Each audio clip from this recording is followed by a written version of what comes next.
I know you guys are all fired up to start packing meals, and we'll get to that real soon. But I'd appreciate if you just hold off 1 minute as we navigate a few announcements.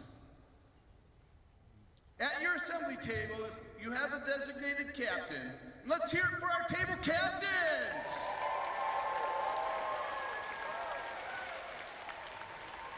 For all of you helping today pack meals, you're our guests.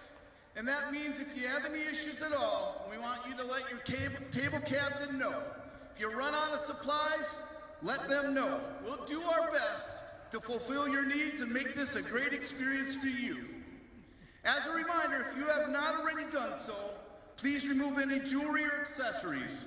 And if you have questions about that, please ask your table captain. One last point. A few days after this project, you're going to get an email with a survey asking how we did.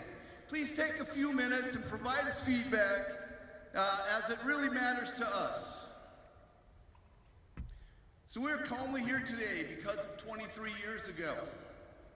A group of 9/11 family members and friends decided that something good had to come out of the 9/11 tragedy. So they decided to take back this day. They set out to transform 9/11 anniversary into a day when Americans would volunteer, put aside their differences, and join together in unity to help others in need. In other words, to annually recreate the way Americans and millions around the world respond to the attacks with kindness, compassion, and helping hands.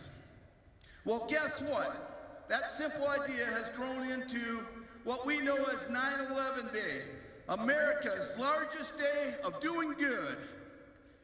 Thanks to your participation today, millions of Americans will keep the promise that we'll never forget.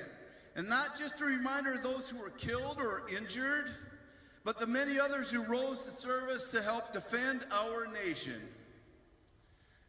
We are also keeping the promise to never forget what we are capable of doing together. As Americans and as fellow human beings, that I want to thank you for. I want to thank our co-hosts and our partners who've been instrumental in bringing this event to life. I want to thank AmeriCorps, Delta Airlines, Reliance Inc., and Target Corp., and the many other sponsors for making this important project possible. Thank you.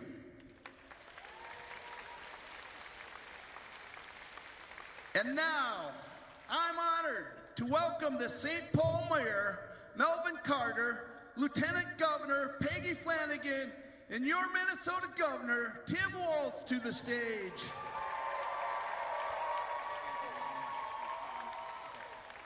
Thank you so much, and thank you all. We remember 9/11. We will never forget 9/11. But you know, it's one of those things, when we say we'll never forget something, it's not okay to just sit in a chair by ourselves somewhere and say we remember. We have to take that memory and put it into action. That's what you are doing today, packing 250,000 meals for people in need. Give yourselves an enormous round of applause.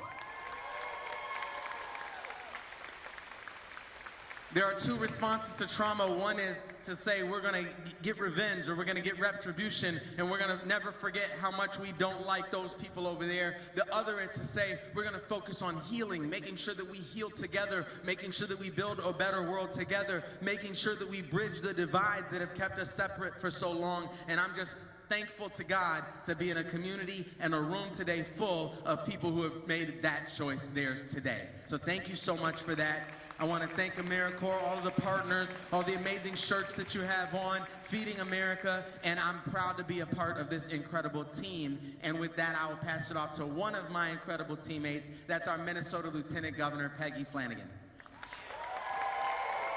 Thank you so much, Mr. Mayor, and thank you everyone for being here. Many of us remember where we were on 9/11, and when I saw the news, I called my mom, and she didn't have the answers, but she was able to comfort me. And she reminded me of the Mr. Rogers saying of look for the helpers. That in this moment of tragedy and trauma, to look for the helpers, because there are always people who are willing to do good. And that is in fact who we are as Minnesotans, and that is who we are as Americans. And you will hear from someone who lost a loved one on that day. She has turned that grief into service and is an inspiration to me, and I know that she will be to you as well. So as we turn our grief into service and we heal together, and we are in a time in this country where folks are trying to divide us, we have more in common than we have that separates us.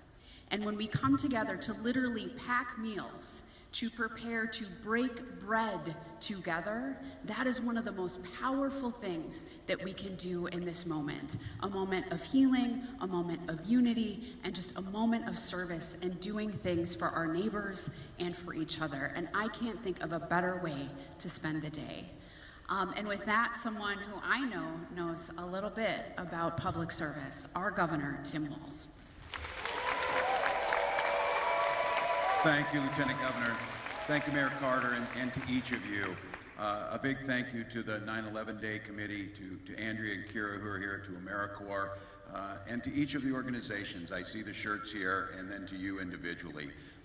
Lieutenant Governor's right, and I think all of you are here because of that, and those of us who are old enough, that was a defining moment for us. It's one of those, and the Lieutenant Governor's right. I picture that moment of disbelief, of horror, and for me it was a classroom at Mankato West, and students started to filter in the morning when news was happening, and to watch young faces try and comprehend the horror that was in front of them. To all the mothers, fathers, sons and daughters that were lost, to all of the first responders who were lost and responded and suffered illness years later because of this. As Lieutenant Governor also said, Cindy's going to be up here in a minute, and she lost her husband, but I'm always so inspired by where people at their moment of grief do find the ability to turn that into something positive. I don't know the courage where that comes from. Deep inside them, this idea that we do things together. And I think for all of us, it's not just word of remembering, it is indeed of what you're doing. And I remember that morning very clearly, but I remember the mornings after that when on streets I had never seen American flags before, they started to come out. And people who hadn't talked that much together started talking together. And it may have not lasted as long as we'd have liked, but there was a moment of unity around shared values. There was a moment of unity about caring for one another. There was a moment of unity that we're all in this together and that we rally around. And I think it is something that in Minnesota, I can't express my deep gratitude and thanks. It's in the time of need that we become our very best. It's in the time of trauma that we rise to the occasion. And so thank you all for being here today. Thanks for continuing to make it not just another day on the calendar, but a way to express that we are truly honoring the memory of those folks by showing all that unity and all that binds us together. So with that, I turn it back to Chad. Thank you all.